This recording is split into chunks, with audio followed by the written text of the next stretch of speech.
కొన్ని సందర్భాలు చుట్టూత మరణ పాశాలు, ఇక రేపో మాపో చస్తామేమో అన్న పరిస్థితులు మనల్ని ఆవరిస్తాయి. నేనంట అలాంటి నిస్సహాయ స్థితిలో ఏ టాబ్లెట్ నిన్ను బ్రతికించలేకపోవచ్చు, ఏ మనుష్యుడు నీకు జీవాన్ని పోయలేకపోవచ్చు. 100 మంది నీ చుట్టూతో ఉన్న వాళ్ళు ఏం చేయలేని నిస్సహాయ స్థితిలో వాళ్ళు మిగిలిపోవచ్చు. ఒక మాట చెప్పమంటారా, ఆ ఇరుకులో నువ్వు చేసే చిన్న ప్రార్థన మరణంలో నుండి జీవానికి దాటించడం ప్రారంభిస్తుంది. ప్రార్థన నీకు ప్రాణభిక్ష పెట్టడం ప్రారంభిస్తుంది.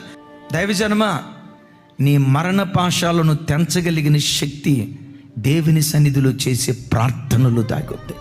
వైద్య శాస్త్రానికి అందని మర్మయుక్తమైన కార్యాలు, మానవ జ్ఞానానికి అందని విచిత్రమైన కార్యాలు నీ దేవుడు చేయగలిగిన దేవుడు గనుక ఆ కార్యాలు చేయగలిగిన శక్తి ప్రార్థనలోనే దాగుందన్న సంగతి జీవితంలో ఎప్పుడు నువ్వు మర్చిపోవద్దు.